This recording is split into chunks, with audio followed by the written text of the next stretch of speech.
दोस्तों आज हम स्टार्ट करेंगे इंडियन ज्योग्राफी का भारत के भौतिक प्रदेश physical region of India topic. ये जो मेरी बुक है वो है परीक्षा वाणी है जो एनसीईआरटी बेस्ड है। स्टेट पीसीएस और जहाँ भी जीएस के क्वेश्चन आते हैं इंडियन ज्योग्राफी से उसके लिए बेस्ट बुक है। और जो भी इम्पोर्टेंट पॉइंट होगा मैं आपको बीच बीच में बताती रहूँगी।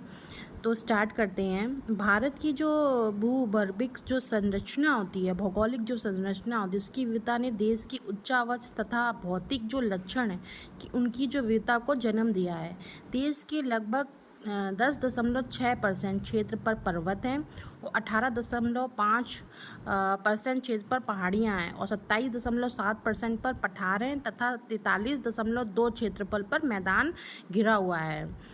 और ये मतलब पूछते हैं कभी कभी कि कितने परसेंट पे क्या है। और इस तरह जो सैलक्रम है विवर्तनिक जो टेक्टोनियम इतिहास जो प्रक्रम है उसमें उच्चावच के स्वरूपों के आधार पर भारत को 4 प्रमुख भौतिक प्रदेशों में विभक्त किया गया है। ये आरएस का क्वेश्चन है कि भारत को कितने भौतिक प्रदेश में विभक्त किया है, मतलब फिजिकल जो रीजन है ना उसकी बात की जा रही है। तो इसमें हमें ABCD 4 जो पार्ट है उसको हम जानेंगे। एक है उत्तर का पर्वतीय क्षेत्र और प्राय द्वीपीय पठार और उत्तर भारत का विशाल मैदान और तटवर्ती मैदान एवं द्वीपीय भाग। जो ये 4 प्रमुख स्थल जो कृतियाँ हैं उनकी जो भू आकृति है उनको भी खंडों में उनके भी मतलब सब पार्ट में डिवाइड किया गया है। ऐसे उत्तर तथा उत्तरी पूर्ववर्ती पर्वतमाला, उत्तरी भारत का मैदान, प्रायद्वीपीय पठार, भारतीय मरुस्थल है, तटीय मैदान है, द्वीप समूह है।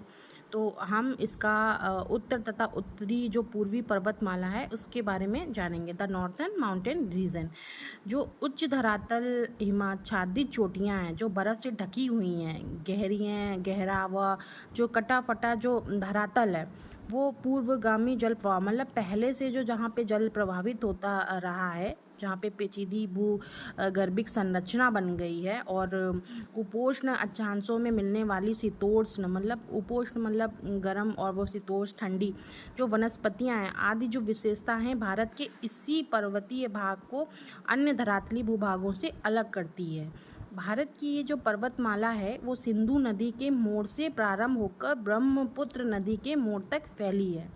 पूर्व में पश्चिम दिशा में अर्धवृत्त का निर्माण करते हुए इसकी लंबाई है 2400 किलोमीटर और जो चौड़ाई है वो अरुणाचल प्रदेश में 150 किलोमीटर से कश्मीर में 400 किलोमीटर के बीच पाई जाती है।